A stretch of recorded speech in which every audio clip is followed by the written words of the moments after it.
We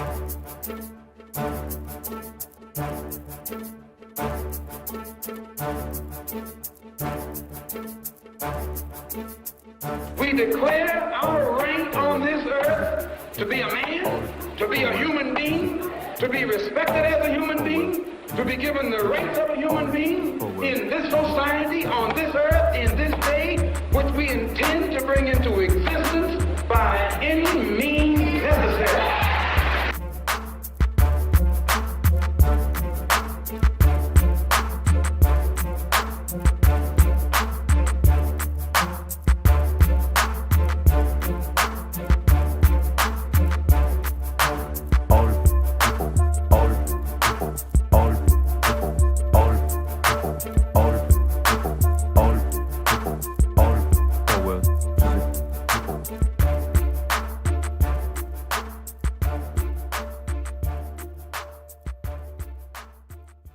À Malcolm X. Cette journée se déroulera donc, comme l'a dit Nordine, en deux parties. La première partie vous offrira la possibilité d'avoir des conférences de ces messieurs Calvin Suarez, du docteur Hamza Boukari et du professeur Gomez. Nos éminents invités vont nous parler de Malcolm X, de sa vision panafricaine, vont nous parler de l'actualité. Mais avant toute chose, chers amis, pourquoi nous rencontrons-nous aujourd'hui? Qu'est-ce qui nous a poussé à organiser cette commémoration? Si vous le voulez bien, remontons 50 ans en arrière. Les amis, nous sommes le 21 février 1965 dans la salle de spectacle Audubon sur Broadway, dans les quartiers nord de Harlem. Il va être 15 h et ça fait presque 30 minutes que le frère Benjamin D.X. Goodman chauffe la salle. L'assemblée s'impatiente. Finalement, il s'avance et prend place. Malcolm X salue le public comme à son habitude. Assalamu alaikum. Alaikum salam. Et l'assemblée répond Alaykoum salam. Et alors qu'il entame à peine son élocution, il est interrompu par une querelle qui éclate dans l'assemblée. Malcolm tente de calmer les protagonistes et les militants chargés de la sécurité se ruent vers le Rix. Profitant du brouhaha, un jeune homme d'une vingtaine d'années, costaud et fort sombre, se dirige vers Malcolm, pointe vers lui un fusil à canoncier qu'il sort de sa veste et ouvre le feu. Malcolm s'effondre. Deux autres tireurs viennent achever la besogne. 21 balles en tout. Le dernier souffle de Malcolm Little, cet élève brillant de la West Grove Junior High School de Lansing. Le dernier souffle de Detroit Red, ce jeune voyou des bas-fonds de Boston et de New York. Le dernier souffle de Satan, ce détenu enragé de la prison de Charlestown. Le dernier souffle de Malaki Shabazz, ce bouillant orateur de la Nation of Islam. Le dernier souffle de El-Hajj Malik El-Shabazz, leader de la lutte pour les droits civiques et leader panafricain. Bref, le dernier souffle d'un homme. Au-delà de ce film de Spike Lee, un film tellement hollywoodien, malgré l'interprétation magistrale de Denzel, je vous l'accorde, au-delà de la légende de Malcolm X, qui voudrait que ce violent prêcheur anti-blanc se soit reconverti miraculeusement après son voyage en 1964 à la Mecque. Au-delà de cette voix, au-delà de cette personnalité, chers amis, la question à la main. Quel est l'héritage laissé par Malcolm X? Mon triste constat est que dans ce siècle qui est le nôtre, l'image a bien plus d'intérêt que le fond et que le contenu. Je promets le message de Malcolm X, quel en est le fond et quel en est le contenu, chers amis. Je posais à un camarade la question de l'universalité de Malcolm. Comment ce porte-parole de la Nation of Islam peut-il aujourd'hui encore être une icône de la résistance à travers le monde, pour les noirs, mais aussi pour les blancs, pour les jaunes, pour les rouges, pour les verts? Ce qu'il y a d'universel chez Malcolm, me dit-il, c'est sa subversion radicale. Il fait partie de ceux qui ont été les théoriciens et les praticiens de cette subversion, de cette révolution radicale. Il s'inscrit dans la lignée d'une longue tradition d'individus qui, depuis la haute antiquité, portaient sur leur dos le poids de cette révolution. Dixit, mon frère Nasser Génou. Un théoricien, un praticien, un brillant orateur, certes, mais un acteur de terrain. On se souvient par exemple du 26 avril 1957. Johnson Hinton et deux autres membres de la Nation of Islam sont violemment passés à tabac par la police et emmenés au commissariat. Apprenant la nouvelle, Malcolm se rend au poste de police accompagné de quelques fidèles pour réclamer justice. D'une vingtaine, la foule passera rapidement à plus de 4000 personnes. Les trois membres de la Nation sont finalement transférés à l'hôpital et c'est d'un simple mouvement de la main que Malcolm dispersera cette foule en furie. Malcolm était un homme d'action visionnaire qui transmettait grâce à son aura cette flamme. Vous savez, j'ai souvent vu circuler sur Facebook cette mise en garde de Malcolm. Si vous n'êtes pas vigilant, les médias arriveront à vous faire détester les opprimés et aimer ceux qui les oppriment. Malcolm nous dit ici que les médias auront le pouvoir de nous faire aimer l'oppresseur et haïr l'opprimé.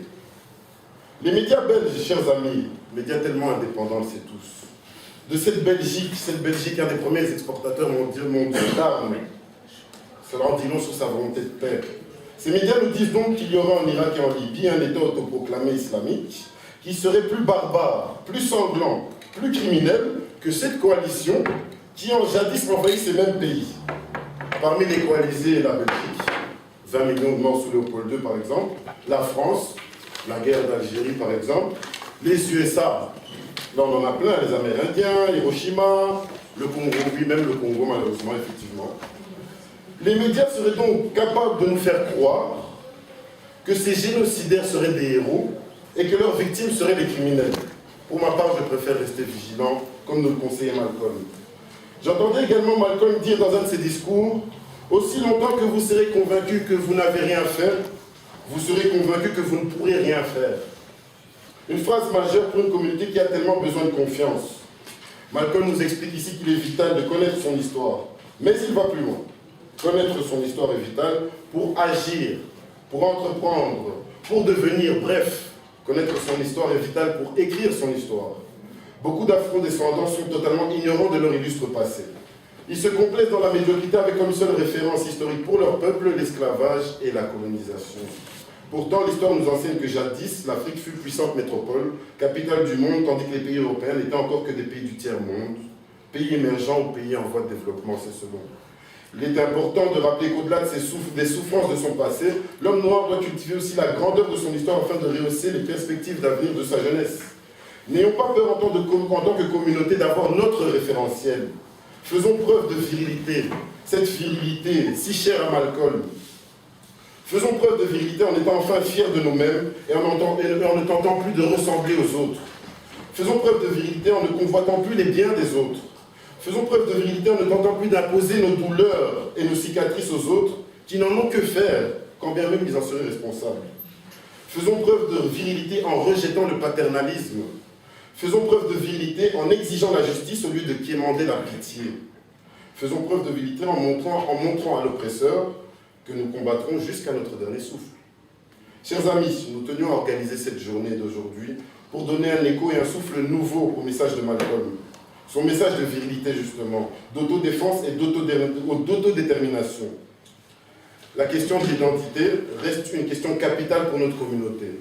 Et Malcolm, par son courage, par sa subversion, par son audace, par son rapprochement avec l'Afrique, par l'internationalisation de sa lutte, fait partie de ceux qui ont renforcé cette identité. L'identité noire, certes. Mais surtout, comme je le disais plus tôt, l'identité de la résistance à l'oppression et à l'injustice. Résistance intercommunautaire et internationale. Je laisse maintenant la parole à Calvin Suarez, le premier intervenant.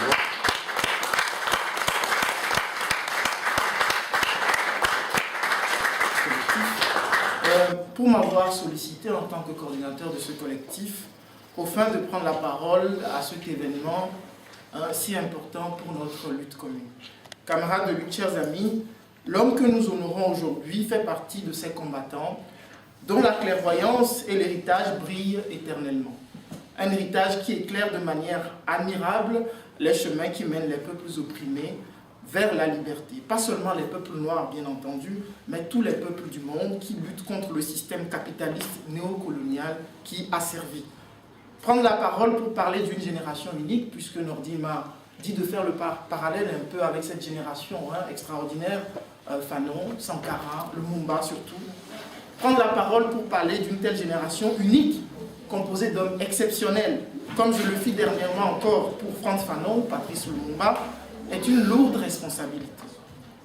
Prendre la parole sur le terrain, comme nous le faisons au collectif, dans nos différentes activités, pour transmettre à la jeunesse les armes mises en place par cette génération, pour se libérer, me renvoie, et je vous l'avoue, à mes propres complexes. Quels complexes? Les complexes du détournement de la seule lutte qui vaille la peine d'être menée. les complexes d'une génération guettée par le danger de l'aliénation, guettée par le danger du matérialisme. La seule lutte qui vaille la peine d'être menée, celle de la justice, de la liberté et de la dignité de l'être humain. Honorer Malcolm X, Lumumba, Sankara, Mounier, Cabral, Fanon, qui tous dans la trentaine, ils n'avaient pas 40 ans, dans la trentaine, menèrent au péril de leur vie des projets hors du commun, nous renvoie à la figure une question cinglante et existentielle. Chers camarades, notre génération ne s'est-elle pas égoïstement endormie dans les bras empoisonnés du capitalisme matérialiste, néocolonial et raciste? Notre génération ne s'est-elle pas endormie au point de ne penser notre avenir et celui de nos enfants que par ce système? À propos de l'éducation, Malcolm X affirmait qu'il est le passeport pour le futur, car demain appartient à ceux qui s'y préparent aujourd'hui. J'ai peur que l'écho de cette phrase ne soit plus porteur auprès de plusieurs opprimés. C'est pour cela que nous ne devons jamais cesser de transmettre aux générations futures le virus de la lutte par l'éducation, car ces générations mèneront le combat sur les chemins que nous aurons auparavant balisés. L'enfance de Malcolm X indique que parce que nous sommes, nous influençons la vie de ceux qui prendront notre place demain. En effet, il avait de qui tenir, puisque son père, Earl Little, était un partisan du leader charismatique noir Marcus Garvey et membre de l'association d'amélioration de la condition des Noirs. Dans les années 20, où les Noirs étaient lynchés et où la ségrégation raciale culminait aux États-Unis. Cette ascendance et son parcours montrent la volonté inébranlable d'un homme de faire triompher la vérité sur le mensonge, la justice sur l'oppression, la fierté, la dignité et l'honneur sur la compromission et l'argent roi. Malcolm X fut l'une des intelligences les plus brillantes de son temps, car il a très tôt compris, avant même ceux qui militaient depuis de longues années, le piège que leur tendaient les promoteurs de l'American Way of Life. Ceux qui dirigent les États-Unis depuis leur création, les blancs anglo-saxons, protestants connus sous le nom de WASP. Le piège était simple: couper définitivement les liens entre les Noirs d'Amérique et le continent où se trouvent leurs racines, l'Afrique. Il s'agissait d'amener les Noirs à s'inscrire dans le fameux esprit pionnier, individualiste et capitaliste, fondé par ces fameux WASP, un esprit qui a, je le rappelle au passage, provoqué le génocide des Amérindiens. L'objectif de ce piège est la perpétuation aujourd'hui d'un monde dans lequel une minorité rassemblée autour de quelques institutions, dont le ressort principal, et j'appuie là-dessus, est le capitalisme néocolonial et le banditisme politique international utilisé pour asservir les peuples, notamment les peuples noirs africains. Peuples sur lesquels ce système a appliqué les exploitations les plus immondes, l'esclavage mercantile, auquel s'est succédé la colonisation, qui lui-même est remplacé actuellement par le néocolonialisme. La connexion entre les mouvements d'émancipation noirs d'Amérique et les vrais mouvements politiques panafricains dévoués à la souveraineté du continent et qui se développaient à une rapidité extrême, représentait un cauchemar pour les WASP, dont le symbole le plus hideux à l'époque, et Sébastien l'a rappelé, c'était le fameux directeur du FBI, Edgar Hoover. Malcolm X s'inscrivait dans cette connexion panafricaine. Le professeur Gomez et Hamzat en parleront mieux que moi. C'est pourquoi, comme Marcus Garvey, il a toujours maintenu dans sa lutte un contact filial et militant avec l'Afrique.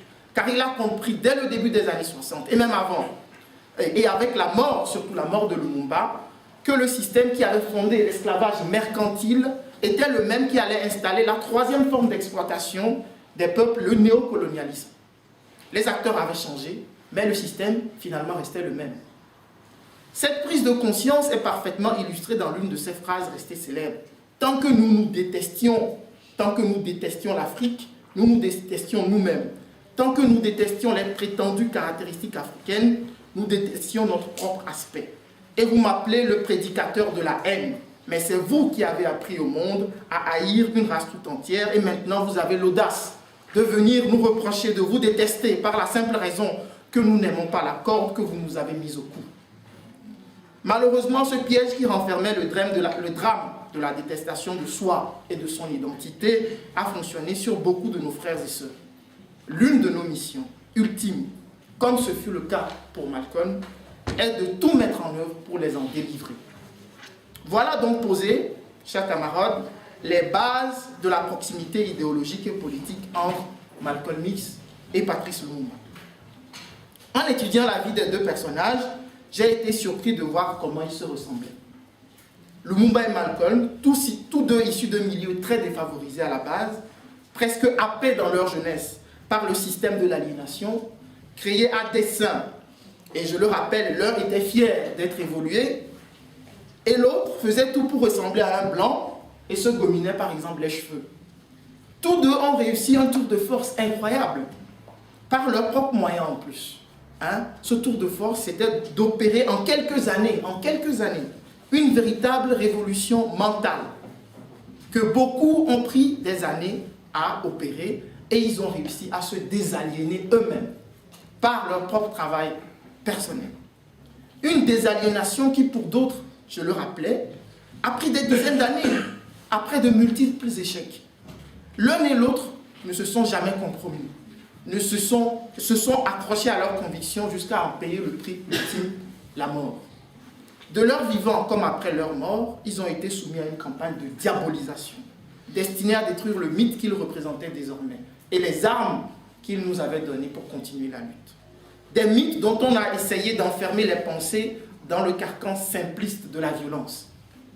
Tous deux étaient des visionnaires, et Malcolm X était tout à fait lucide sur cette campagne de diabolisation qui continuerait après son décès quand il affirmait, je le cite, « Quand je serai mort pour de bon, la presse blanche m'identifiera à la haine, vous verrez. L'homme blanc se servira de moi, mort, comme il s'est servi de moi, vivant. J'incarne à ses yeux la haine, un grand mensonge, car cela lui permet de nier la vérité. Cette vérité que je lui ai montrée, je n'ai fait que tendre son propre miroir, afin de lui montrer les crimes abominables de sa race contre ma race. » Chers camarades, vous l'avez compris, la pensée de Malcolm X est d'une actualité éclatante, comme celle de Lumumba, de Sankara, de Nkrumah et d'autres de sa génération. Que dirait Malcolm X aujourd'hui à un noir, président des États-Unis, qui aide Sarkozy à instrumentaliser l'ONU pour aller faire la guerre, pour aller bombarder la Libye de Kadhafi, afin de pérenniser un système qui ôta la vie à Lumumba et déstabilisa le Congo jusqu'aujourd'hui? Que dirait Malcolm X aujourd'hui à un noir, président des États-Unis, qui aide Sarkozy à instrumentaliser l'ONU pour aller faire la guerre en Côte d'Ivoire et procéder à l'enlèvement d'un chef d'État africain légitimement élu, Laurent Gbagbo, en vue d'installer son ami Alassane Ouattara? Que dirait enfin Malcolm X aujourd'hui à un noir, président des États-Unis, presque atone, face à la recrudescence des assassinats de Noirs et même d'enfants par la police sur tout le territoire des États-Unis d'Amérique? Ce sont des questions qui me viennent à l'esprit lorsque certains soirs, dans mes introspections face à l'actualité, je repense à ces fameuses larmes de bonheur versées par certains de mes amis le soir de l'élection de Barack Obama. Des larmes marquées du sceau de l'ignorance et de la naïveté.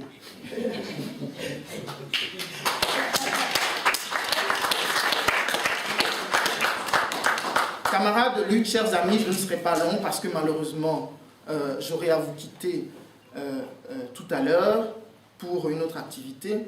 Je voudrais tout simplement vous dire que Malcolm était un vrai humaniste. Mais un humaniste, pas un humaniste payant. Un humaniste conscient de la réalité des rapports de force à l'œuvre dans nos sociétés, autrefois, mais aussi aujourd'hui. En témoigne son point de vue sur la société, la dite société post-raciale. Barack Obama n'a rien inventé. Il disait ceci, il faut reconnaître tout être humain sans chercher à savoir s'il est blanc, noir, basané ou rouge, lorsque l'on envisage l'humanité comme une seule famille. Il ne peut être question d'intégration dans ce cas ni de mariage interracial. À partir du moment où on considère l'humanité comme il nous bassine les oreilles, comme une seule famille. Pour ceux qui passent leur temps justement à nous bassiner les oreilles, avec l'intégration. Voilà, à mon sens, une réponse adéquate. Je voudrais, chers camarades, terminer mon propos en nous appelant, comme Malcolm X l'a fait toute sa vie, à l'engagement. Mais pas n'importe quel engagement, un vrai engagement basé sur le renversement des paradigmes politiques, économiques, sociaux et culturels qui domine dans nos sociétés.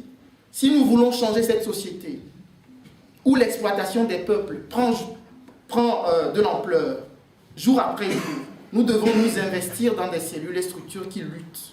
Et nous devons, au-delà de nos différences, j'insiste là-dessus, au-delà de nos origines, au-delà de nos différences, nous devons nous allier, nous les opprimés, nous devons nous allier pour peser un peu plus dans ce combat qui est pour nos enfants et pour nous-mêmes d'une nécessité existentielle. Je vous remercie.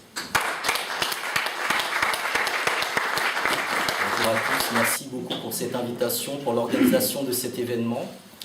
Donc effectivement, je suis l'auteur de cet ouvrage « Africa Unite, une histoire du panafricanisme ». C'est un ouvrage qui dégouline de sang. Il dégouline du sang de Malcolm X, de Patrice Lumumba, de Thomas Sankara et de bien d'autres personnages qui se sont battus pour la dignité des peuples africains et afro-descendants. Alors, dans la présentation qui a été faite, il y a quelque chose de très important qui est déjà ressorti, c'est l'importance de l'histoire, l'importance de connaître son histoire pour écrire son histoire. Et précisément, cet ouvrage-là, il participe en fait d'un champ historiographique qui est l'histoire à contre-courant, qui donne une autre lecture des relations internationales, qui donne une autre lecture du monde tel que nous le connaissons, tel qu'on veut nous l'imposer aujourd'hui. Cet ouvrage-là, sur le panafricanisme, il s'intéresse à un concept qui a déjà plus de 2 siècles d'existence et qui peut se définir de plusieurs manières.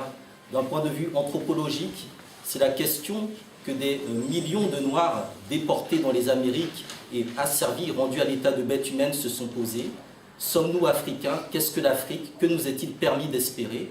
Ce sont des questions éminemment importantes qui se sont posées à la fin du XVIIIe siècle, à la même période où un philosophe allemand qui s'appelait Immanuel Kant réfléchissait sur ces idées d'identité et de cosmopolitisme bien au chaud au fin fond de l'Allemagne.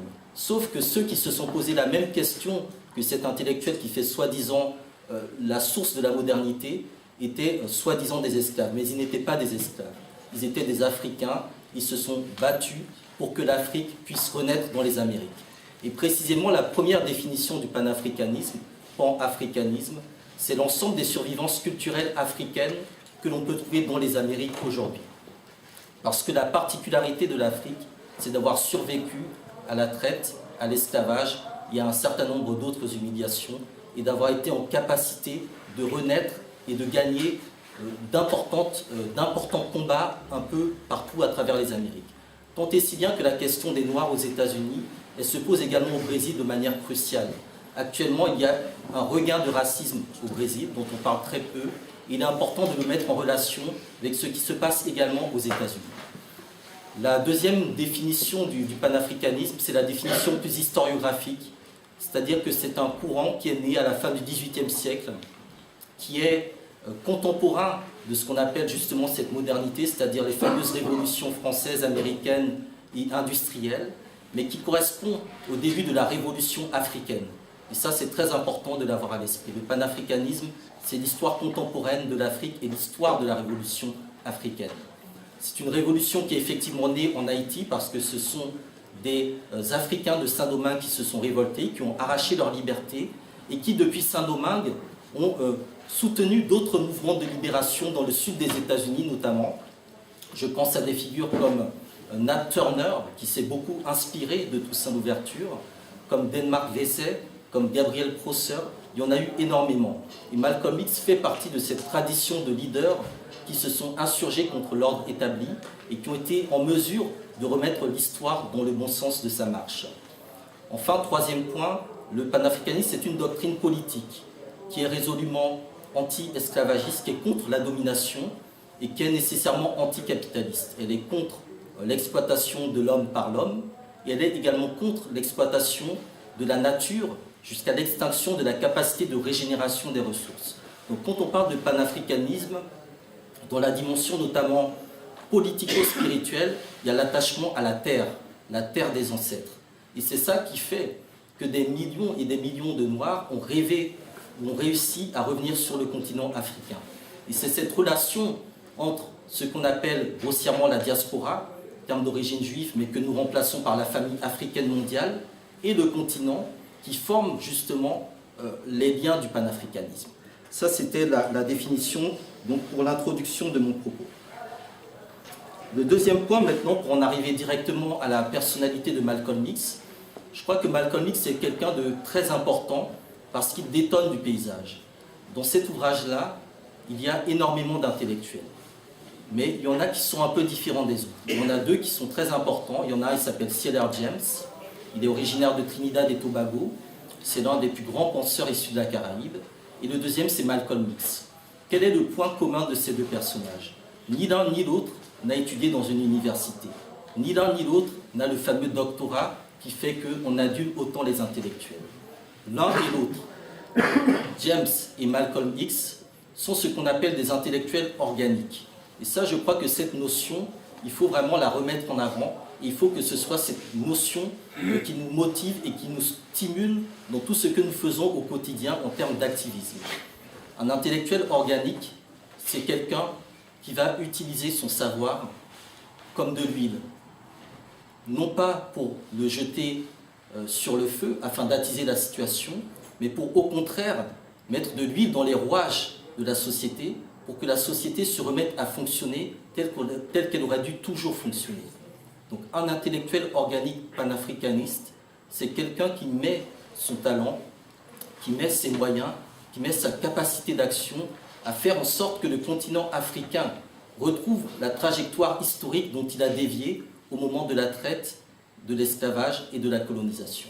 La trajectoire historique qu'il a déviée parce qu'il faut bien comprendre que si le concept qui fonde le panafricanisme est l'unité, notamment l'unité des peuples africains et afrodescendants, ce concept de l'unité, il n'est pas né à la fin du XVIIIe siècle.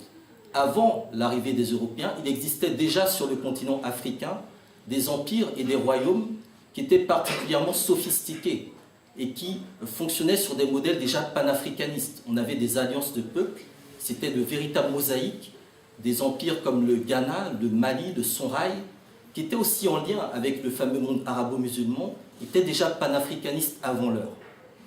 Et ça, c'est quelque chose aussi qui me semble important à garder à l'esprit, parce qu'aujourd'hui, dans la manière dont on analyse l'État africain, des situations comme celle du Nigeria, comme celle du Mali, ce sont des analyses qui sont liées à l'incapacité de la théorie politique européenne à comprendre le fonctionnement des sociétés africaines et à comprendre la manière dont ces sociétés ont été déstructurées par l'imposition de normes qui ne lui étaient pas naturelles. Donc ça, c'est un point qui me semble également important à rappeler. Maintenant, dans la trajectoire de Malcolm X, bon, c'est un parcours qui est relativement bien connu de tous, né en 1925, d'un père garvéiste, 46 la prison, 52-62 la période liée à la Nation of Islam, et beaucoup moins connu en fait la fin de son parcours, qui correspond en fait à sa réorientation vers le panafricanisme. Et cet aspect de son parcours, je crois que c'est sans doute le plus intéressant et probablement le plus prometteur, et c'est ce qui nous fait regretter énormément sa disparition, et c'est ce qui nous fait regretter le fait qu'il n'ait pas été en mesure de former par lui-même un certain nombre de disciples. Parce que ces personnalités, Cierler James et Malcolm X, ont formé énormément de personnes, énormément de mentors. La première université populaire créée par des étudiants noirs américains, c'est la Malcolm X Liberation University, où on enseigne un certain nombre de choses liées à l'activisme, liées aux stratégies de résistance, liées à la manière de construire une communauté. Et tout cela, nous le devons en grande partie à la manière dont Malcolm X a su réorienter le nationalisme noir américain vers une certaine forme d'internationalisme sur laquelle je voudrais dire quelques mots. Alors, le premier élément que je voudrais rappeler, c'est en 1960. C'est l'année des indépendances africaines, c'est également la première année où la révolution cubaine a fait une année complète. Donc une année complète correspond à une révolution, entre guillemets. Et c'est également la première visite de Fidel Castro à New York pour l'Assemblée générale des Nations unies. Lorsque Castro arrive dans un hôtel à Manhattan prévu par les Américains, il constate que le personnel de l'hôtel est particulièrement raciste. Et c'est Malcolm X qui va inviter Fidel Castro à Harlem. Et c'est Malcolm X qui va aller accueillir la délégation cubaine à l'entrée de Harlem.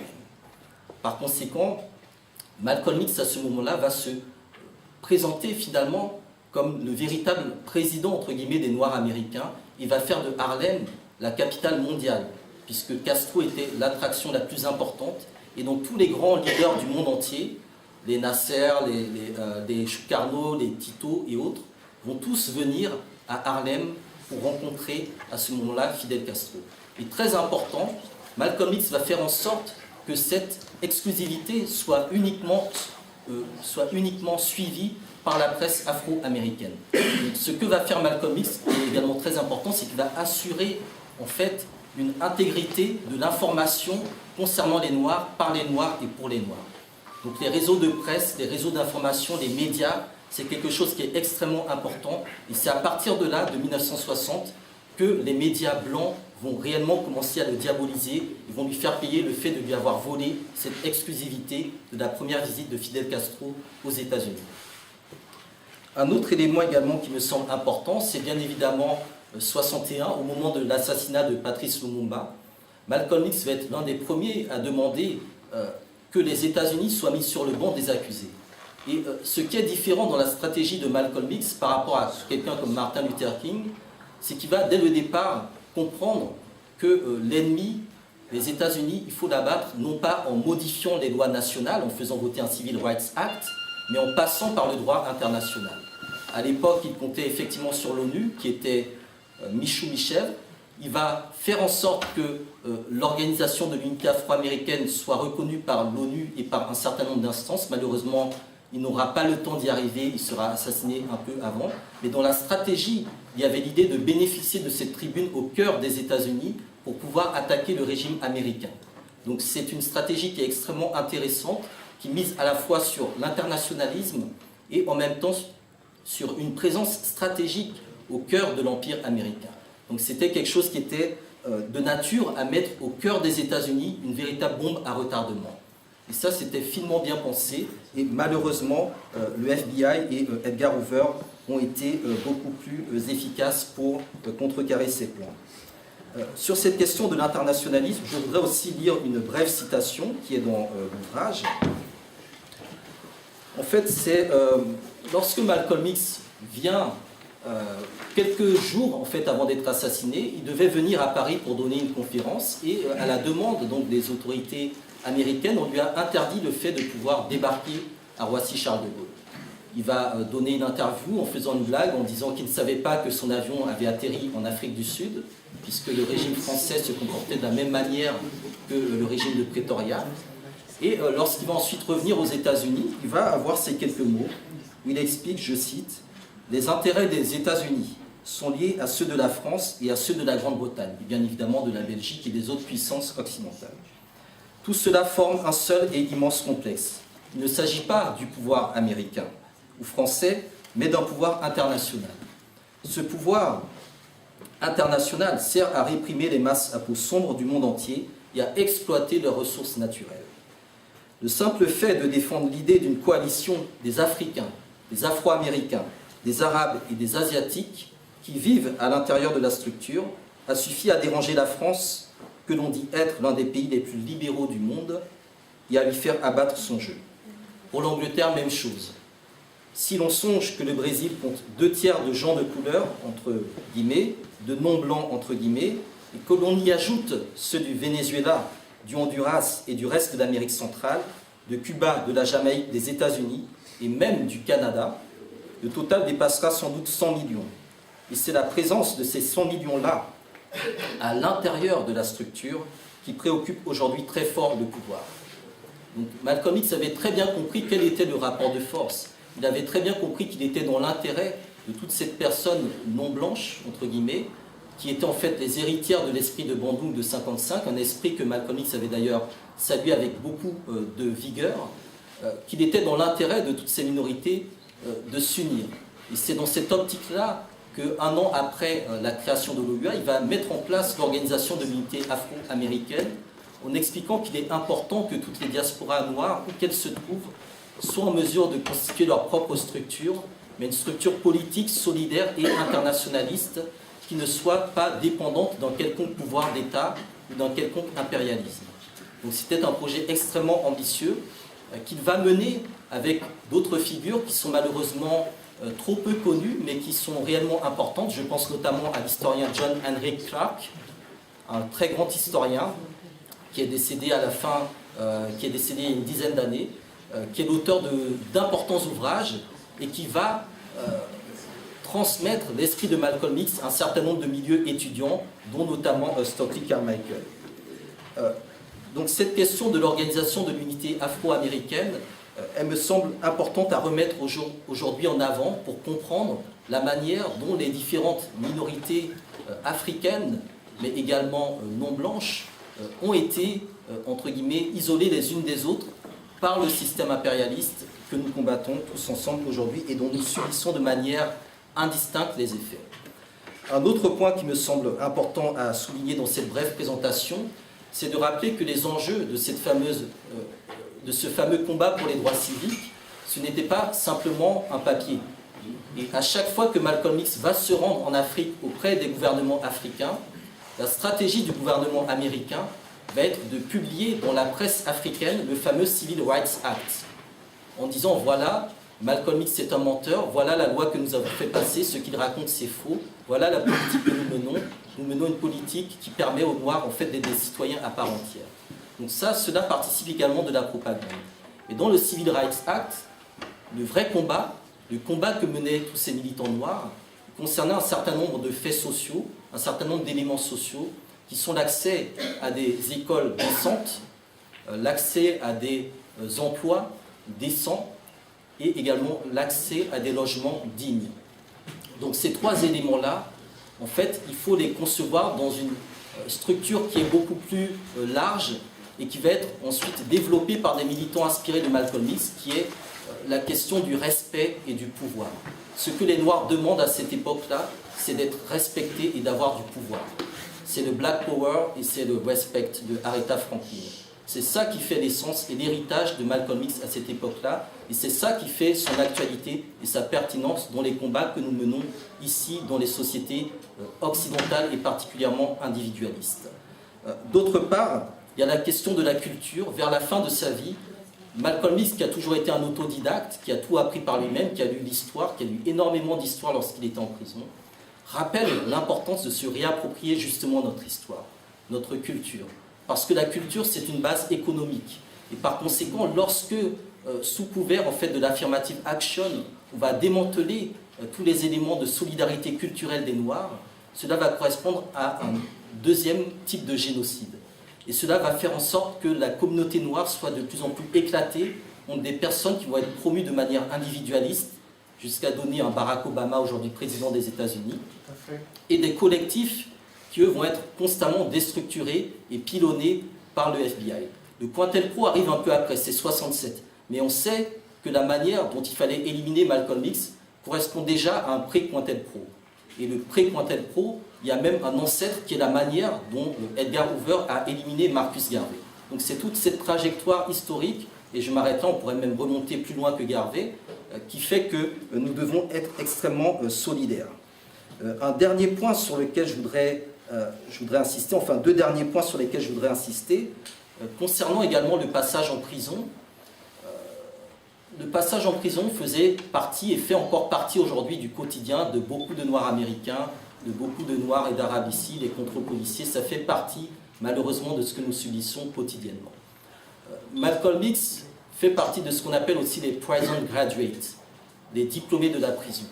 Et à cette époque-là, dans les années 60, 70, 80, enfin 60, 70 plutôt, il y a eu un certain nombre de réseaux, de coalitions multiraciales avec des Noirs, des Latinos, des Palestiniens, des Arabes, qui se sont mobilisés dans les lieux de détention pour faire en sorte que la prison redevienne ce lieu d'éducation politique.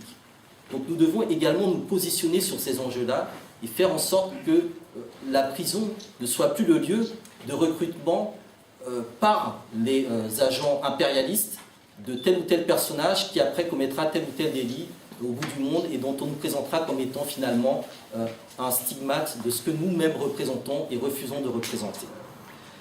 Le dernier point également, je crois que dans la pensée de Malcolm X, il y a quelque chose qui allait vers la question de la théologie de la libération.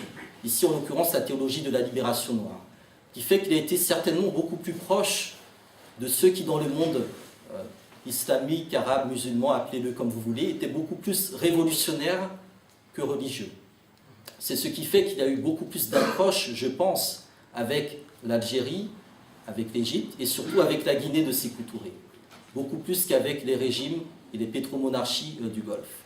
Donc ça, c'est quelque chose qui me semble également important, repenser la question de la théologie de la libération noire.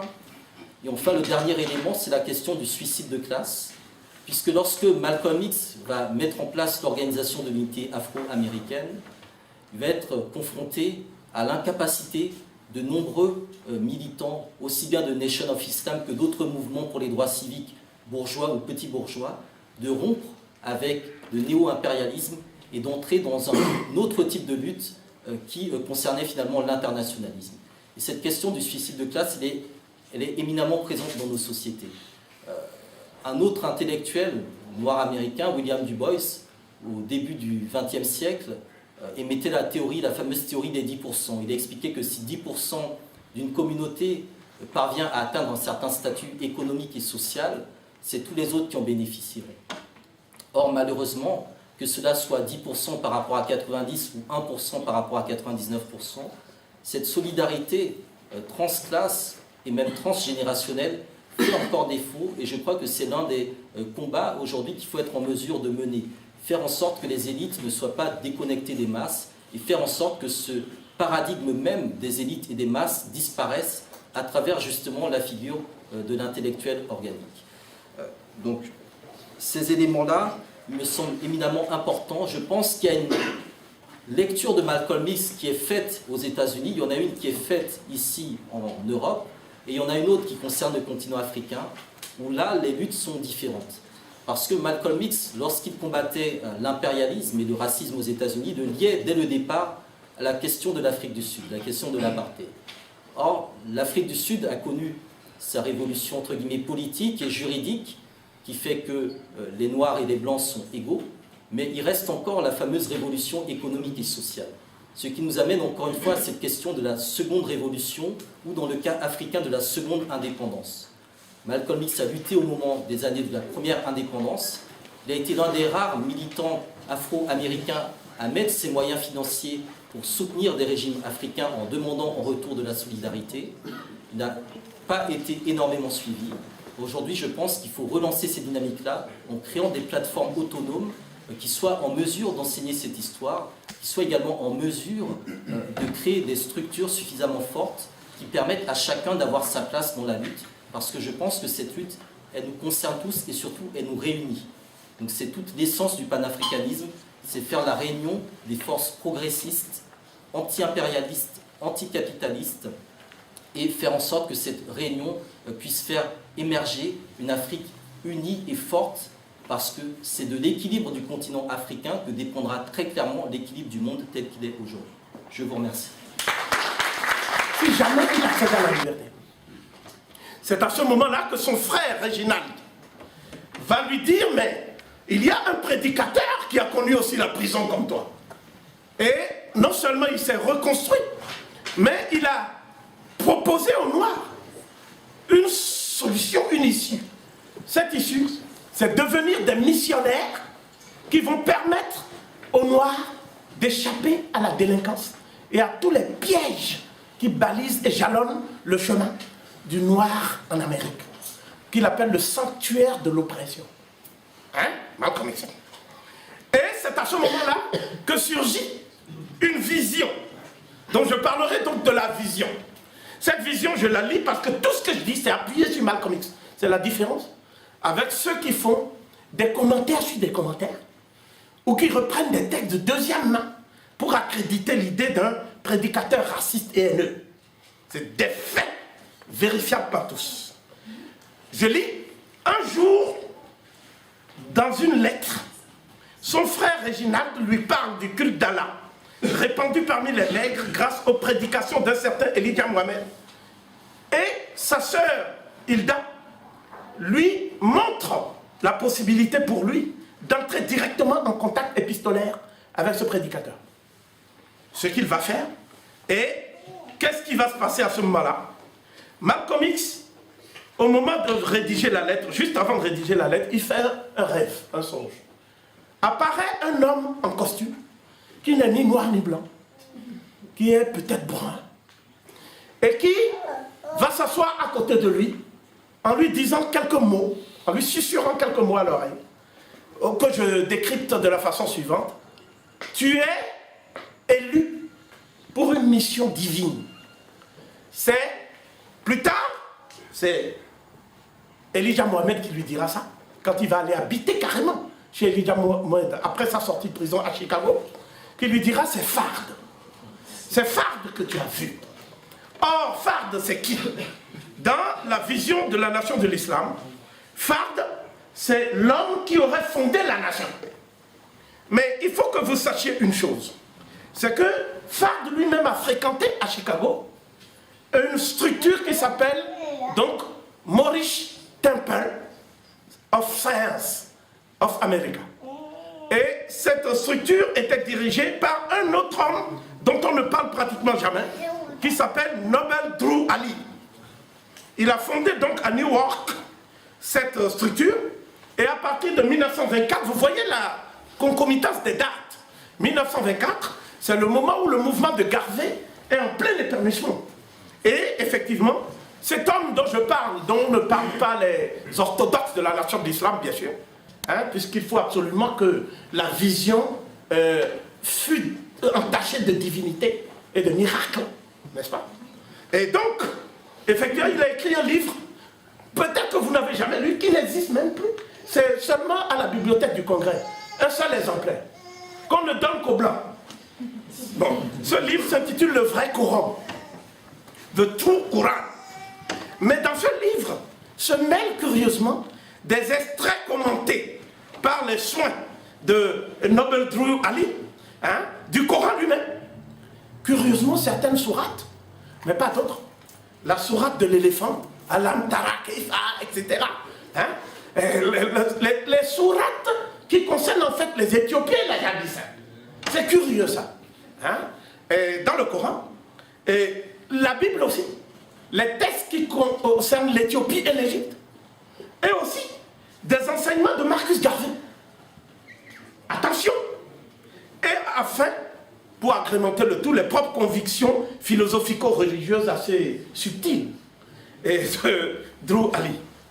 Donc, ces disciples, qui étaient très nombreux pour l'époque, et avaient le vendredi pour jour saint. Le vendredi, on ne va pas se faire exploiter chez les Blancs. On va chez Drew Ali. Hein? On abandonne tous les slave names, ça, les noms d'esclaves. On prend des noms arabes. N'est-ce pas? On ne boit pas d'alcool. On ne fait pas une sexualité douteuse. Ah, là, bon, moi-même j'insinue ici le doute. On ne danse pas trop. On ne fait pas la fête. On ne joue pas la musique. Pourquoi? Parce que selon Drew Ali, il s'agit là d'autant de vecteurs de la corruption et de la perversion des mœurs. Vous voyez bien cette idéologie. Donc Fard, qui a fréquenté Chicago, va donc lui-même maintenant, une fois que ce mouvement est tombé, comment le mouvement est tombé? C'est que l'adjoint même de Drew Ali est utilisé par la police américaine pour lui faire un coup d'État. Il se fait assassiner, et lorsqu'il se fait assassiner, on met maintenant Drew Ali en prison. Et on lui injecte une substance qui va le tuer à petit feu, après sa libération provisoire. C'est comme ça qu'il a disparu de la circulation. Et que son mouvement s'est effondré, puisque celui qui lui a succédé, lui-même a été éliminé après. Donc, les adeptes ont tous fui. Vous notez une constance du mouvement du nationalisme noir. On élimine le leader, et il n'y a plus de mouvement. Parce que ça s'effondre comme un château de cartes. Quoi qu'il en soit, Fard va donc comprendre l'importance pour lui de surfer sur cette dissidence qui s'opposait en fait au christianisme pour une raison simple. Le christianisme était assimilé à la religion des esclavagistes. Donc on ne pouvait pas, à partir de la religion des esclavagistes, tirer de l'espérance pour les opprimés. Cela paraît logique. Mais le mythe fondateur sur lequel la nation d'islam va prospérer, qui est assez étrange, qui a été rapporté par Elijah Mohamed lui-même, je l'ai résumé à ma manière. Je n'entre pas dans les considérations sur la création du blanc par le Yacoub. ainsi de suite. Et puis les autres questions concernant la naissance de l'homme dans une zone asiatique, Arabie, bon, c'est très compliqué. Jusqu'à présent, même les Kémy Séba et autres, qui sont nos enfants, n'est-ce pas? Je revendique cette paternité, n'est-ce pas? Même s'il ne me reconnaît plus comme un de ses parents. En tout cas, ces jeunes, ils ont compris un fait important. C'est que aujourd'hui, l'Afrique est le berceau de l'humanité et la matrice des civilisations anciennes, d'après les données de la paléontologie humaine, de l'archéologie préhistorique et de la génétique des populations. C'est un fait certain. Donc, nous considérons donc ça comme le mythe fondateur et le récit d'origine d'une tribu qu'on appelle la tribu de Shabazz. Hein? Sans entrer dans les considérations techniques sur cette question, je décline 3 temps forts de cette doctrine. 1. Allah, le Dieu noir. Mais ce n'est pas un noir comme les Africains, crépus, tout ça là. Non, ça c'est pas bon. C'est un noir qui est brun, hein, qui est esthétique, beau, filiforme. Hein. Il n'est pas adipeux comme les nègres bantous. Donc je suis. Allah, le Dieu noir, est un Dieu de grandeur et de majesté qui est apparu à Elijah Mohammed sous les traits du Mahdi Fard.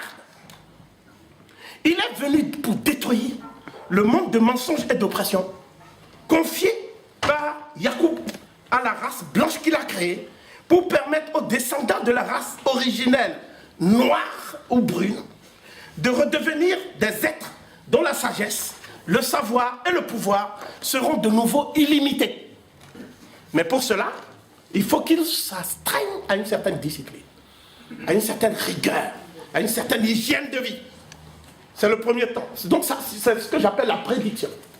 Deuxièmement, l'Amérique étant le sanctuaire par excellence de l'oppression instituée sur la terre par la race de Yacoub, il faut une séparation totale entre les Noirs, descendants de cette race originelle, même s'ils ne le savent pas, mais ils tarderont pas à le savoir, et la création d'un État noir aux États-Unis, reposant ou s'inspirant exclusivement des principes divins énoncés par le Mahdi Fard lui-même. Voilà le deuxième temps fort. Là maintenant, je dirais que c'est le programme politique, disons le royaume politique au sens de Nkrumah. Troisièmement, les autres Noirs du monde, notamment ceux d'Afrique, doivent prendre pour modèle, dans tous les domaines, à commencer par le domaine religieux. Qu'est-ce qu'il y a? Oui, mais je vous ai dit, donnez-moi 40 minutes. J'ai commencé depuis combien de temps? Oui, mais j'ai commencé depuis combien de temps? Ça fait 20 minutes, la moitié de 40. Pourquoi vous m'interrompez au bout de 20 minutes? Donc le temps que vous perdez, je vais le prendre. Donc, doivent prendre pour modèle, dans tous les domaines, la tribu de Shabazz, pour se régénérer, se métamorphoser, avant d'entreprendre la reconquête du monde. Vous voyez, il y a quelque chose de pénible à faire des hommages à Malcolm X et à les bâcler chaque fois. Moi, quand je travaille avec exigence. Donc je demande à ce qu'on me donne du temps pour donner mon point de vue. Sinon, ce n'est pas la peine de m'inviter. Voilà. Parce que quand nous faisons un débat, nous devons faire un débat non pas sur des quiproquos ou des ambiguïtés, mais sur des faits étayés. Donc moi, je demande 40 minutes, je vais me tenir à ce que j'ai dit. Vous verrez, prenez le chronogramme. Donc la thèse centrale que je défendrai dans mon exposé est la suivante. La pensée panafricaine de Malcolm X au Malawi ou au Mowali rompt radicalement avec les postulats idéologiques de la nation de l'islam. D'accord? Et à partir de 1963, j'y serai plus explicite. À partir du 10 octobre 1963, elle s'articule autour de 6 propositions majeures qui sont inconciliables avec l'enseignement de la nation de l'islam. Donc cela veut dire que je rejette comme absolument irrecevable les explications selon lesquelles Malcolm X aurait rompu avec la nation de l'islam parce qu'il y aurait eu des problèmes de mœurs liés à la figure d'Elijah Mohammed. C'est le premier point. Deuxièmement, parce qu'il y aurait eu des détournements de fonds dans lesquels Elijah Mohammed serait lui-même impliqué. C'est le deuxième point. Troisièmement, dans la mesure où la nation de l'islam, sous le règne d'Elijah Mohamed, serait une organisation sectaire qui ne permet pas aux Noirs non musulmans ou qui n'appartiennent pas à leur groupe de pouvoir entrer dans un programme d'unité pour les droits civiques et pour la libération du peuple afro-américain de l'oppression dont il était victime depuis que les Noirs sont venus à Jamestown, dans les premiers bateaux, pour échouer en tant qu'opprimés et esclaves de l'Amérique.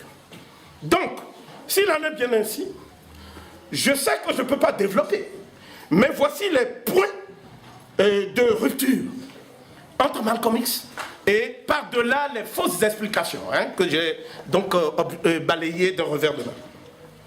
Le premier point est le suivant. L'islam, toute tendance confondue, donc qu'il s'agisse de l'islam de la nation de l'islam, ou de l'islam sunnite, ou de l'islam chiite, ou de toutes les autres écoles, n'est pas la religion originelle de la première humanité, dénommée la tribu des Shabazz, encore moins celle de l'humanité future, mais il est une religion parmi d'autres. Et, dans ces conditions, il est illusoire de penser qu'il peut cristalliser à lui seul ou fédérer la lutte des Noirs contre l'oppression partout dans le monde. Voilà le premier point de rupture. Il est explicite, il est clair, il faut le noter. Deuxième point, plutôt que d'une rédemption messianique du peuple noir, sous l'égide de la nation de l'islam et du messager, du Mahdi, qu'est Elijah Mohamed, c'est d'une révolution totale, une révolution, que le peuple noir a besoin afin de s'affranchir définitivement du système qui l'exploite, l'appauvrit et le détruit à l'échelle planétaire. Donc, parler d'une révolution, ça s'oppose à la rédemption messianique, n'est-ce pas? Et cette révolution dont on parle, parce qu'il n'y a que deux schémas, depuis que le monde est monde. Il y a le schéma de ceux qui veulent changer le système, sous-entendu de l'intérieur, on les appelle des réformistes, et le schéma de ceux qui veulent changer de système, et qui donc ont un autre système alternatif, qu'ils vont mettre en place sur les ruines du système qui les opprime. N'est-ce pas? Bien. Alors s'il en est ainsi, c'est de cela ce deuxième schéma que parle Malcolm X. Et il s'agit d'un schéma qui concerne le système, pas les représentants du système, mais le système lui-même dans ses fondements. Malcolm X va donc être le premier activiste noir des droits civiques, depuis Randolph jusqu'à Luther King, à étudier le système méticuleusement. Et pourtant c'est un autodidacte. Personne d'autre ne l'avait fait de cette manière avant lui. Et ce qui va se passer, c'est le troisième point. Malcolm X dit que l'Afrique est l'épicentre de cette révolution noire mondiale. C'est comme ça qu'il l'appelle. En raison de sa position géostratégique privilégiée d'une part, il dit que c'est de l'Afrique que transitent toutes les relations internationales. C'est à partir de l'Afrique. L'Afrique est le seul continent qui soit au centre du monde. Donc ce n'est pas l'Europe qui est le centre et l'Afrique la périphérie, c'est l'inverse, en termes de géostratégie. Deuxièmement, en raison des qualités de ces ressources naturelles inépuisables. Et surtout, et c'est ça la grande révolution, en raison du statut de l'Afrique comme berceau des plus anciennes civilisations connues sur la Terre. Je vous renvoie d'ailleurs, à cet égard, au discours de Malcolm X sur la Nubie, l'Éthiopie et l'Égypte ancienne, et la façon dont ces civilisations ont fécondé les civilisations de la Méditerranée septentrionale, la Grèce, Rome, et les civilisations également de la Méditerranée orientale, c'est-à-dire le Proche-Orient, etc. Donc ça, c'est du Malcolm X. Je rappelle que la doxa de la nation de l'islam, c'est que c'est l'Arabie qui est l'épicentre. C'est pas l'Afrique. Donc vous voyez, voilà un autre point de rupture qui concerne un point fondamental, la conscience historique africaine. Ensuite, quatrième point, Malcolm X dit, les Afro-Américains doivent s'unir avec les peuples opprimés de leur continent d'origine pour constituer une avant-garde éclairée de la révolution noire mondiale.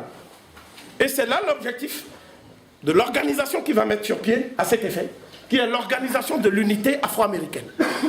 OAAU, l'organisation de l'unité, qui est d'ailleurs, vous l'aurez vu tout de suite, conçue à partir de l'anagramme de l'OUA, l'organisation de l'unité africaine. Cela paraît évident. Et puis, le dernier point sur lequel, et je vais, l'avant-dernier point sur lequel je vais insister ici, et puis après je vais conclure, est le suivant. Voilà. Et Malcolm X va poser maintenant que cette révolution noire mondiale ne peut pas avoir d'autre doctrine que le panafricanisme. Et que le panafricanisme dont il parle n'est pas le panafricanisme des élites. C'est-à-dire les gens qu'il a vus au Ghana, qui sont dans des costumes comme moi. Un clin d'œil, bon, c'est très heureux. Et aussi, qui parlent le Queen's English, c'est-à-dire l'anglais de la reine.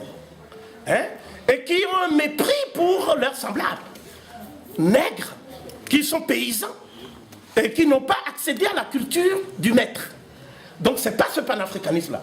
Et d'ailleurs, il a dit qu'un jour, il reviendra en Afrique, si on ne l'assassine pas, pour aller au contact des vrais acteurs du panafricanisme, que sont ces paysans, ces femmes qui sont exclues. En Afrique, actuellement, il n'y a qu'une seule femme qui dirige un pays. Sur 54 États, vous voyez bien. Donc c'est un signe.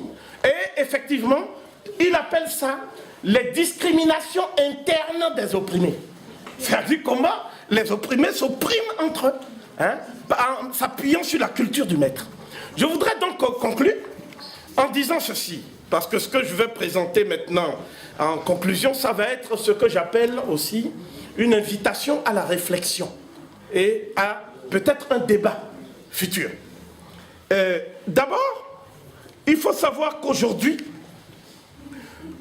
Malcolm X est celui qui a eu l'idée suivante. Si la nation de l'islam ne peut même pas fédérer les Noirs entre eux, d'accord? Parce qu'il va de soi que les autres confessions religieuses sont également organisées, mais par les maîtres, bien sûr. Donc c'est ce que j'appelle le premier cancer qui s'oppose à notre unité, c'est-à-dire le cancer micro-confessionnel, la division confessionnelle, c'est la première chose, qui s'oppose à notre unité politique. La deuxième chose que les Noirs américains n'ont pas, mais qu'il a remarqué en Afrique, c'est le cancer micro-tribal. Il a dit que des gens qui se disaient panafricanistes à Londres, on arrive au Nigeria, ils commencent à dire qu'ils sont à Oussa et qu'ils n'ont rien à voir avec les autres là, Yoruba, et ni, bon, etc. Ni les Ibo, etc. Donc lui, il découvre qu'en fait, il y a parmi les Noirs des cloisonnements de type ethnique, et que cela est un obstacle même à l'unité nationale sur un petit territoire. C'est le deuxième point. Et le troisième point concerne ces frontières que l'Occident a créées, d'accord, et qu'on appelle maintenant les frontières héritées de la colonisation, qui sont intangibles, qui seraient intangibles. Mais c'est intangible seulement quand ça les arrange. La preuve, le Sud-Soudan est né, parce que ça arrangeait les Américains, pour le pétrole du Sud-Soudan. Or, l'homme qu'ils ont assassiné, qui portait l'unité du Soudan, John Garang, ils l'ont tué dans un accident d'avion, d'accord? Cet homme a dit, je ne négocierai jamais l'unité du Soudan, car le Soudan est le fer de lance de l'unité africaine. Et donc, vous voyez bien, je touche du doigt ici, les trois cancers qui s'opposent déjà à l'unité des Africains entre eux, des Africains restés sur le continent. À plus forte raison, les contradictions colportées par les Africains de l'extérieur, qu'on appelle les afro-descendants, qui sont partis dans les conditions que vous savez, l'océan Atlantique étant un vaste océan, cimetière à ciel ouvert, d'accord? Donc, je dis que le message de Malcolm X, et c'est l'hommage que je vais rendre à Malcolm X, public aujourd'hui, le message de Malcolm X, c'est le suivant. En fait, le continent africain est le pôle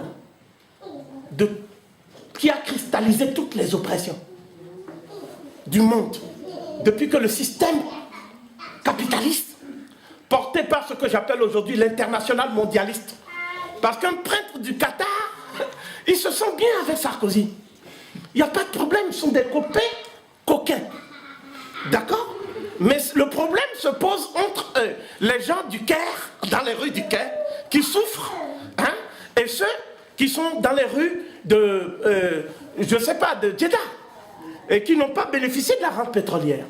Donc le problème, ce clivage, Malcolm X l'avait bien perçu. Il a dit, je ne suis pas contre les Blancs, je suis contre les oppresseurs, quel que soit leur visage et leur couleur. Donc le jour où les oppresseurs, puisqu'ils savent s'unir entre eux, ils donnent des institutions appropriées et assermentées. Il ne tient qu'aux opprimés que nous sommes de nous unir entre nous. Mais que constatons-nous? Eh bien, les mêmes divisions provoquées par les oppresseurs reviennent entre les opprimés.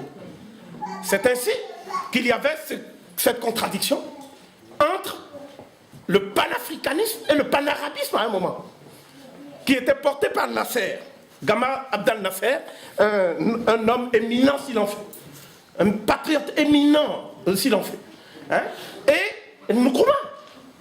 Et toutes ces contradictions qu'on a retrouvées dans le groupe de Casablanca, avec le roi Mohamed V, etc., elles n'ont pas disparu, ces contradictions. Vous voyez? Donc, il y a deux choses qui font que le monde arabe et le monde noir africain ne sont pas en capacité pour l'instant de former un front commun d'avant-garde. La première chose, c'est ce que j'appelle un contentieux historique lourd, qui est dû au fait qu'il y a eu une traite négrière orientale qui n'est pas reconnue, et qui non seulement n'est pas reconnue, mais en plus on dit, ou on laisse entendre, que c'est une imagination, hein, de l'Occident et des opprimés qui s'entendent contre les Arabes. Non. Kadhafi a dit, ça a existé. Dans son livre vert, dans un chapitre intitulé « Les Noirs régneront sur le monde », qui n'a pas été compris par les Arabes eux-mêmes, si j'en crois ce que ça a suscité comme tollé, eh bien, il a dit ça. Il a dit, il faudrait qu'on solde cette affaire-là. La deuxième chose, c'est la condition des Noirs dans le monde arabe. À l'heure actuelle, je regrette, nous ne pouvons pas faire l'unité africaine si déjà au Maroc, en Algérie, en Tunisie, il n'y a pas de promotion des Noirs marocains, tunisiens et algériens. Quand je dis il n'y a pas de promotion, je veux dire par là qu'ils sont confinés dans des statuts subalternes dans la société. Et Kadhafi était conséquent puisque Younes, Jawad Aboubakr Younes, était donc son ministre de la Défense jusqu'au bout. Et on l'a assassiné avec Kadhafi, dans des conditions aussi ignominieuses. Mais la presse n'a pas montré les images que moi je détiens de l'élimination du noir qui a soutenu Kadhafi jusqu'au bout, son ministre de la Défense, depuis qu'il a pris le pouvoir. N'est-ce pas? Donc, ce que je veux dire, pour terminer, c'est que nous ne pouvons pas décréter l'union au motif que nous avons les mêmes oppresseurs. Nous ne pouvons pas forcer des gens qui ont mis des siècles sans se respecter à entrer dans une coalition pour combattre un ennemi imaginaire. Nous sommes obligés de faire notre propre introspection. Et cette introspection, nous la ferons aussi bien dans le monde arabe que dans le monde négro-africain. Et c'est la seule et unique condition pour engager ce que nous appelons tous de nos vœux. En tout cas, il s'agit de nos vœux les plus ardents, qui étaient également ceux de Malcolm X, à savoir la lutte des peuples opprimés du monde arabe et du monde africain pour aboutir à un monde multipolaire, débarrassé, hein, de la mondialisation néolibérale et de tout le cortège de malheurs que charrie ce système. Et c'est pour cela, je pense, que nous sommes venus saluer la mémoire de Malcolm X. Et je voudrais, à mon tour, avant de conclure, vous saluer pour cette initiative. Et je vois d'ailleurs dans la salle beaucoup de nos frères du Maghreb et de l'Afrique du Nord. Et je m'en réjouis aujourd'hui, au moment de participer à cette discussion avec vous. Je vous remercie.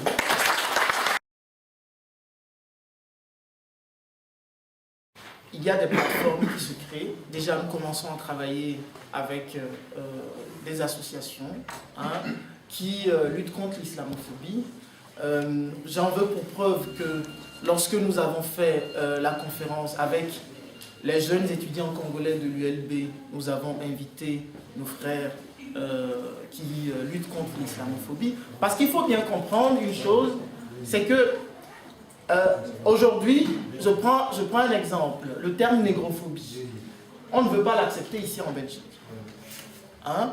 On a même monté des gens pour créer le terme afrophobie, pour contrer le terme négrophobie. Tout simplement parce que derrière ce terme qu'ils ont créé, il y a un ressort politique. En fait, c'est la même chose. Vous savez, nous faisons la visite guidée du patrimoine colonial. Je le rappelle souvent. Il y a le monument du Congo qui est au parc du Cinquantenaire. Et qu'est-ce qu'on y voit? On a travesti l'histoire. Et pendant plus d'un siècle, on a instauré une histoire qui vise finalement à monter les uns contre les autres. Qu'est-ce qu'on a mis? Ce qu'on a dit, c'est que les Belges sont allés au Congo pour chasser les Arabes qui venaient pratiquer l'esclavage, n'est-ce pas? Et donc, un Noir qui ne connaît pas son histoire, qui ne connaît pas véritablement ce qui s'est passé au Congo, qui sont allés faire l'esclavage là-bas, ce qu'il va faire, c'est qu'il va détester les Arabes. Et au-delà même de cette divergence historique, la question de l'actualité de notre combat aujourd'hui, c'est lequel?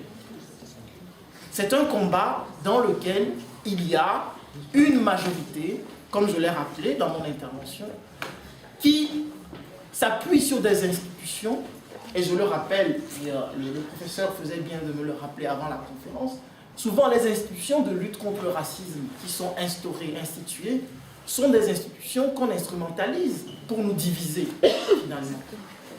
Et ça, c'est important de le rappeler. Donc, les plateformes, aujourd'hui, nous avons un grand travail. Parce que pendant longtemps, il y a eu une politique, pas seulement ici, mais en Afrique aussi, des vassaux de ce capitalisme néocolonial qui a visé à diviser le nord de l'Afrique et l'Afrique noire. Si vous prenez le travail pionnier, social, idéologique, qu'ont mené les pères des indépendances, comme Gamal Abdel Nasser en Égypte, qui a accueilli les enfants de Lumumba et son épouse, ces enfants parlent parfaitement arabe aujourd'hui, de Ahmed Ben Bella. Pourquoi est-ce qu'on a cherché à tout prix à les descendre? Parce que ces gens croyaient dans un projet panafricain. Et ce projet panafricain, nous devons, je pense qu'ici nous avons un défi énorme, c'est arriver effectivement à faire travailler ces deux pans de la société opprimée. Et je pense que ce travail doit commencer maintenant. Nous l'entamons déjà avec Nordine et les autres. Donc ce sont des plateformes. Vous savez, les plateformes, je termine là-dessus, les plateformes ne se décrètent pas. Moi j'ai toujours dit à mes frères que quand on fait une grande assemblée et qu'on s'assied pour dire nous faisons une plateforme, ce qui se passe c'est que beaucoup de gens vont vouloir savoir qui va être président de la plateforme. Ça c'est le problème. Les plateformes se créent dans le travail sur le terrain. Et donc c'est en travaillant ensemble qu'on va mieux se connaître et qu'on va voir quelles sont les stratégies que nous allons mettre en place pour avoir une lutte commune. C'était ça le sens de la fin de mon intervention.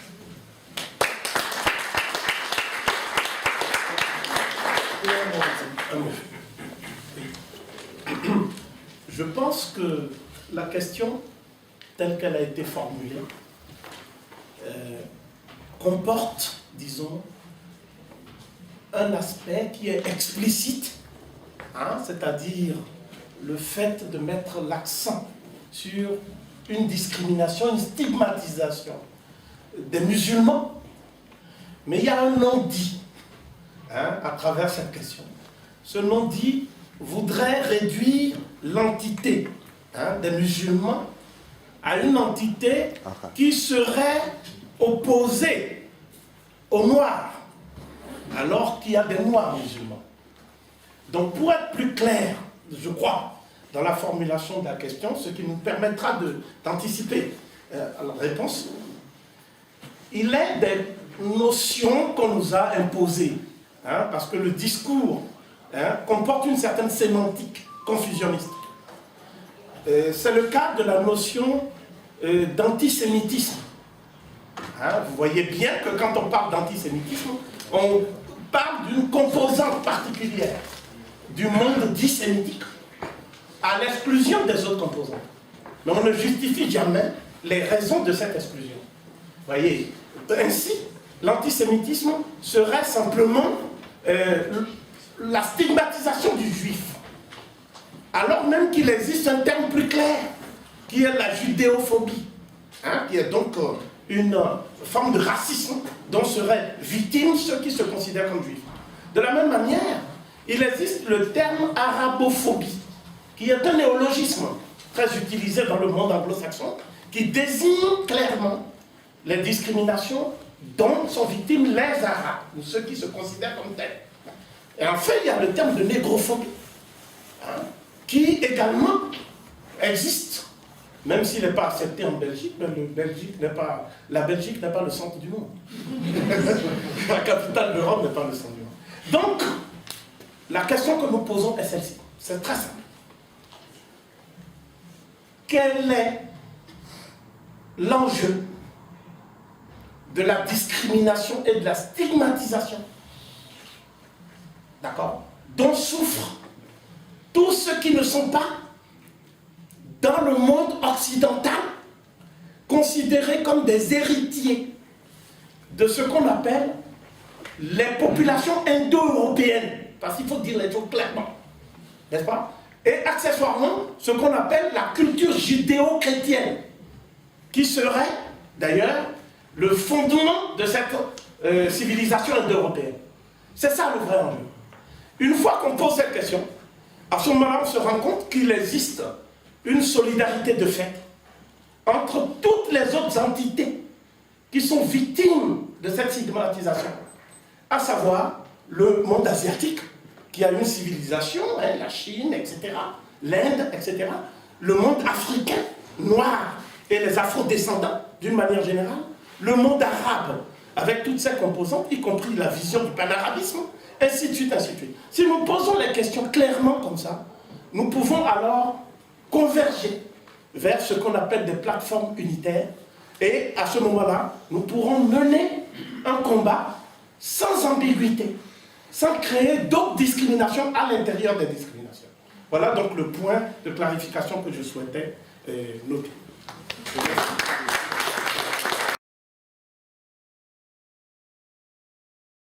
Préciser une anecdote, je ne sais plus, jeudi ou mercredi dernier, j'étais à Paris, j'étais invité par l'association des étudiants musulmans de l'université Dauphine. Donc l'université Dauphine, c'est une université de gestion, management, finance, économie. Et c'était pour ce qu'ils appellent Black History Month, que moi j'appelle mois de l'histoire noire, parce que je pense qu'il faut dire les choses telles quelles. Quand on est noir, on ne va pas sortir black. Je crois que ça fait partie aussi des choses qu'il faut vraiment mettre en avant. Et j'étais très ravi de voir que finalement cette association des étudiants musulmans, en fait, il n'y avait que des jeunes femmes. Elles étaient à la fois noires et blanches, voilées, pas voilées, mais c'était quasiment que des femmes. Il y avait peut-être un ou deux hommes. Et ça m'a fait plaisir. Je me suis dit qu'effectivement, les femmes sont là, elles s'organisent, elles sont discrètes, parce que quand on voit étudiants musulmans, on n'imagine pas qu'il n'y a que des femmes, mais elles sont bien là. Et ça m'a fait plaisir. Je crois que c'est des choses qu'il faut souligner. Et dans d'autres mouvements qui se mettent en place en France, dans le monde panafricain, il y a également des femmes qui font des choses. Et je crois qu'il est important qu'on les encourage, ne pas de manière paternaliste, mais qu'on les encourage en s'inspirant d'elles. Parce que bien souvent, ce sont elles qui nous montrent la voie. Sur les questions qui ont été posées, et peut-être juste une dernière réaction sur ce qui vient d'être dit par Nordine, je crois que la question des violences policières, elle est cruciale. C'est plus globalement la question de l'impunité, la question du respect, des personnalités comme des grandes personnalités de notre histoire ont toutes été soumises à l'impunité. Quelqu'un comme Patrice Lumumba, le crime reste impuni. On a toujours des personnes qui se vantent devant les caméras d'avoir une dent de son corps, etc., alors qu'elles ne seront jamais poursuivies. Et c'est la même impunité qui est également celle dont bénéficient les multinationales qui pillent le continent africain, qui organisent un certain nombre de guerres ici ou là, tout en sachant qu'aujourd'hui, sur le continent africain, contrairement à ce qui se passait dans les années 60-70, il n'y a plus aucune guerre de libération, il n'y a que des guerres de prédation. Dans les années 60-70, les Africains se battaient, faisaient la guerre pour se libérer. Aujourd'hui, ce sont des guerres instrumentalisées pour les amener à s'entretuer et piller les ressources. Sur la question de l'intellectuel organique, je crois qu'il faut partir en fait d'un constat, d'une formule qu'on dit très souvent. On dit souvent que l'Afrique est malade de ses intellectuels. Et je crois que cette formule est vraie. Nous sommes malades de nos intellectuels parce que nous avons deux catégories d'intellectuels, donc ceux qui sont effectivement organiques et ceux qui sont problématiques, c'est-à-dire des personnes qui ont le PhD, qui ont fait de très grandes universités, qui ne sont pas bêtes, mais qui ont néanmoins été acculturés à un système qui leur permet après de revenir dans les pays africains et de faire passer toutes les politiques d'ajustement structurel, de faire passer vraiment tout ce qu'il y a de pire pour le continent africain. Et d'autre côté, donc, ces intellectuels organiques qui ne sont pas nécessairement aussi bien diplômés, mais qui ont néanmoins, au-delà de la posture, qui ont une certaine carrure, qui ont une certaine étendue, parce qu'ils ont un talent. Et ce talent, en fait, c'est de prendre en compte les réalités sociales et de s'appuyer sur ces réalités sociales pour proposer des systèmes différents. C'est Cabral, principalement, qui a élaboré la théorie du suicide de classe, où il expliquait qu'il est important que ceux qui ont justement bénéficié de ce savoir apprennent à se remettre en question, la remise en question, l'humilité. C'est ce qui manque malheureusement à beaucoup d'intellectuels noirs, africains, ou même des milieux opprimés. Cette idée que parce qu'on est intellectuel, eh bien on peut faire la leçon aux autres. Et je pense que beaucoup auraient besoin d'être remis à leur place et d'être un peu plus souvent spectateurs. Moi, je suis très content d'être aujourd'hui avec le professeur Gomez parce que je l'ai rencontré je l'ai vu plusieurs fois, j'ai suivi ses interventions sur YouTube. La première fois que je l'ai vu physiquement, c'était à une marche pour l'unité africaine qui est organisée par plusieurs mouvements panafricains le 27 décembre à Paris. Et il était parmi, entre guillemets, les anonymes qui défilaient. Il n'a pas cherché à être la star éminente, etc. Et je crois que cette humilité, tout en ayant la compétence, c'est une des marques de ce qui pourrait être ce fameux intellectuel organique. Sur la manière ensuite de lier cette organicité avec un autre système, bien là il faut des plateformes, il faut des organes souvent politiques, parce que c'est par le politique qu'on peut transformer les choses, c'est par le politique qu'on peut remettre en place des systèmes d'éducation qui corrigent un certain nombre d'erreurs. Et là encore, c'est le devoir de ces intellectuels organiques, tout en sachant que tout le monde a cette capacité. Toutes les personnes qui sont présentes dans la salle ici aujourd'hui, ont un talent, et ce talent, elles peuvent le mettre au service d'une cause. Dans le mouvement pour les droits civiques, dans les luttes pour la libération, il y a eu tous les profils professionnels qui se sont engagés. De la nourrice au chômeur, en passant par le chef d'entreprise, il n'y a pas de distinction liée à la classe, liée à l'origine, qui empêche de s'engager de manière organique dans la lutte. Donc je pense que c'est cet élément-là dont il faut bien se remémorer. Sur la question après de la manière dont on peut finalement transmettre cette éducation, transmettre cette histoire, là encore je crois que c'est par la lecture. Malcolm X a lu énormément. Il a lu énormément, il a lu le dictionnaire, il a tout lu, il a tout décortiqué, il a tout déconstruit. Et c'est par la lecture. Donc je crois qu'il est très important que les ouvrages que nous produisons, que les DVD que nous produisons, ils ne soient pas nécessairement achetés, mais en tout cas qu'ils circulent le plus possible, qu'ils soient à la limite piratés. Moi, mon livre, j'ai bien l'intention qu'il circule dans l'intégralité du continent africain. Et j'irai le défendre partout où je pourrais aller le défendre. J'ai bien l'intention qu'il soit mis au débat par des étudiants, qu'il soit critiqué, qu'il soit approprié par des personnes, et qu'à la limite, on oublie mon identité et que l'on garde juste la substance qui fait le débat et qui permet à chacun d'avancer et de se construire. Donc je pense que c'est en donnant à notre jeunesse, notamment, ces éléments-là qu'on pourra y arriver. Dans une société, par exemple, comme la Grande-Bretagne, c'est une question qui est éminemment sensible parce qu'à un moment de leur trajectoire, les Noirs de Grande-Bretagne se sont rendus compte d'un problème dans la société britannique. Ils se sont constatés que la majorité des adoptions étaient des adoptions transraciales, c'est-à-dire des couples blancs sans enfants qui décident d'adopter forcément un petit enfant noir, en se disant on va lui offrir un avenir. Et ça a amené une certaine génération noire de Grande-Bretagne à prendre conscience du fait qu'ils avaient raté une étape. Donc cette question de l'intergénérationnalité, je crois qu'elle est extrêmement importante de nos jours, parce que c'est par ce biais-là que nous avons, dans bien des cas, été vaincus, et c'est par ce biais-là, c'est en reconstruisant cette solidarité de génération que l'on pourra se projeter, je pense, dans l'avenir, que l'on pourra surtout récupérer tout ce qui nous a été volé, pillé ou spolié dans le passé. Donc je crois que c'est vraiment les livres, les formats de connaissances, les conférences, les événements, les manifestations, parce que c'est aussi sur le terrain qu'on se forme, participer à des manifestations, à des mouvements, ne pas vivre en vase clos, comprendre que nous sommes des millions et des millions à vouloir ce que nous voulons aujourd'hui, ce dont nous avons parlé aujourd'hui. Nous sommes des millions, peut-être même des milliards de Malcolm X sur cette planète, mais que ceux qui sont en face veulent absolument que nous ne prenions pas conscience de cela. Donc il faut que chacun avance, mais avance de manière solidaire avec les autres.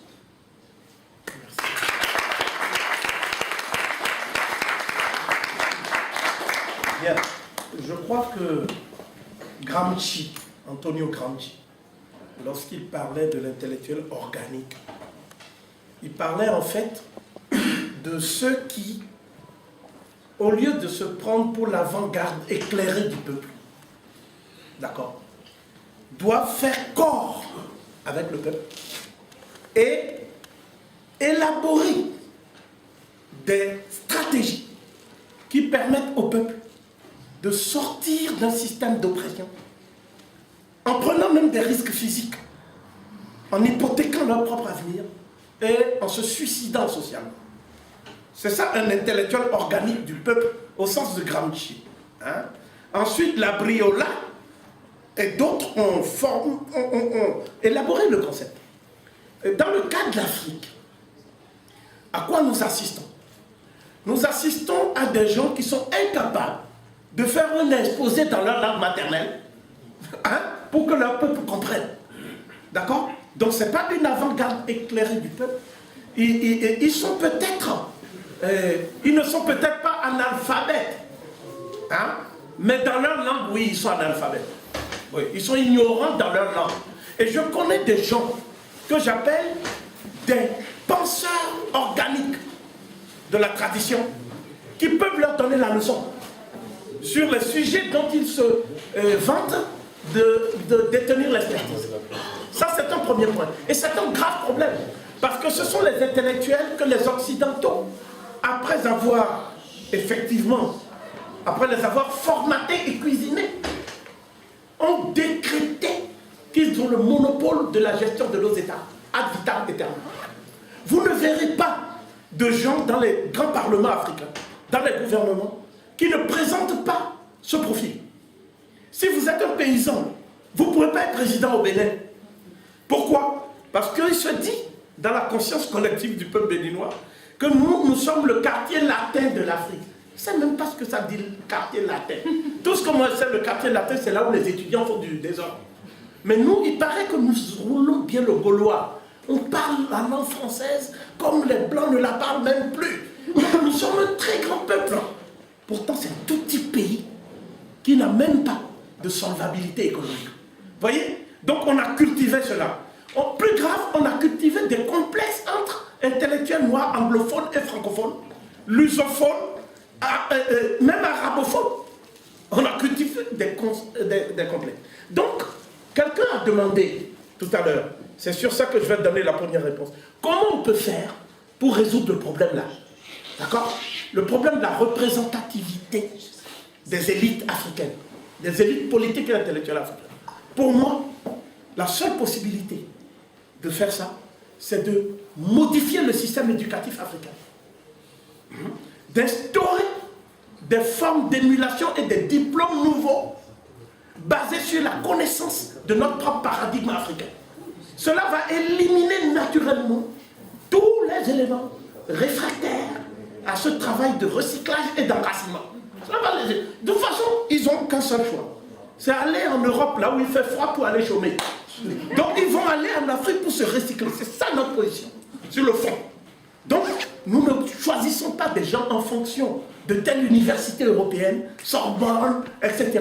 Nous choisissons des porteurs de projets qui sont capables, aujourd'hui sur le terrain, de reconstruire l'Afrique. Et ces porteurs de projets, jusqu'à preuve du contraire, ce sont des femmes qui n'ont jamais été diplômées. Hein? Ce sont des gens qui sont sur le terrain, des acteurs inconnus et méconnus de cette transformation de l'Afrique qui se fait sous nos yeux. C'est le premier point. On nous demande également comment on va faire pour les enfants qui sont, puisque nous avons abordé rapidement cette question-là. C'est très simple. Aujourd'hui, les enfants, nous les envoyons à l'école pour avoir des diplômes et pour avoir un boulot. Ce que nous, leurs parents, on n'a pas. Mais on sait très bien que l'école à laquelle on les envoie, c'est une école qui enseigne le contraire de ce qu'il leur faut pour affirmer leur estime de soi et s'épanouir. Nous le savons parfaitement. Donc nous mettons en place, là aussi en termes de stratégie, des formes de soutien familial, ce qui veut dire qu'il faut des manuels. C'est pour ça que Motoulé a fait. Il a fait un livre sur les manuels pour les humanités classiques africaines. Il y a Moussa Lam qui a fait Hieroglyphes of Babies, les hiéroglyphes dès le berceau. Et puis, il y a aussi toute l'histoire africaine qui est en train d'être présentée dans un livre à l'usage des enfants par la sœur Jalissa Segmet, qui était une ancienne Rasta, redevenue maintenant adepte de la spiritualité africaine et panafricaniste. Donc, moi je dis que c'est vous qui devez mettre en place les outils de la libération.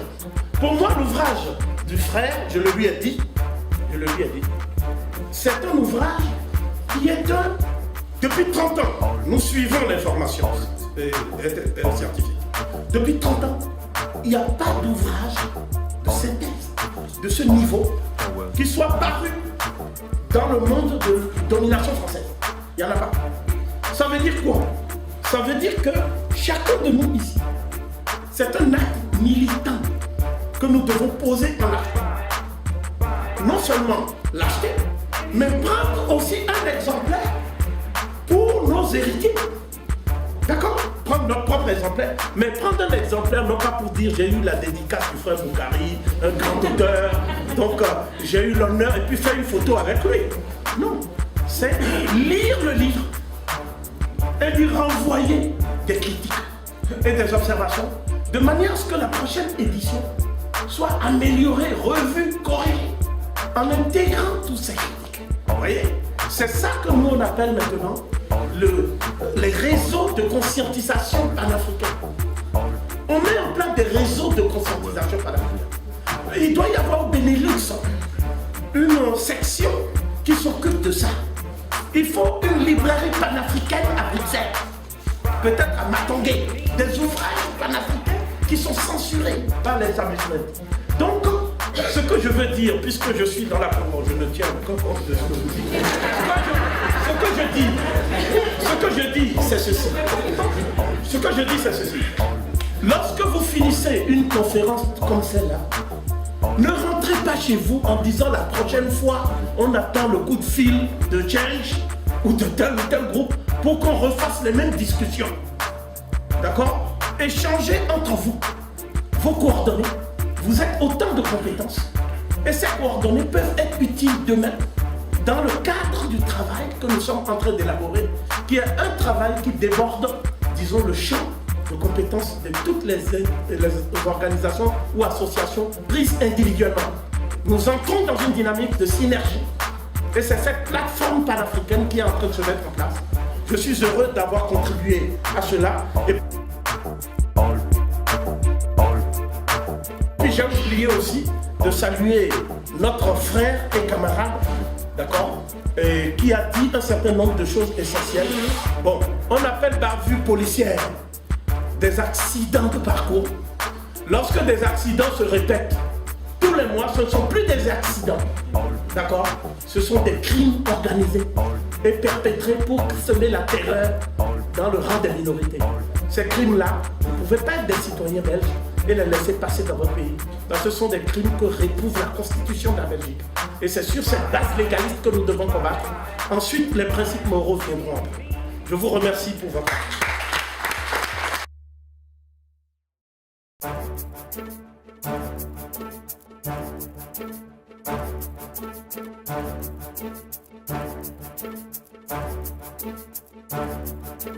All power to the people. All power to the people. All power to the people. All power to the people. We declare our right on this earth to be a man, to be a human being, to be respected as a human being, to be given the rights of a human being in this society, on this earth, in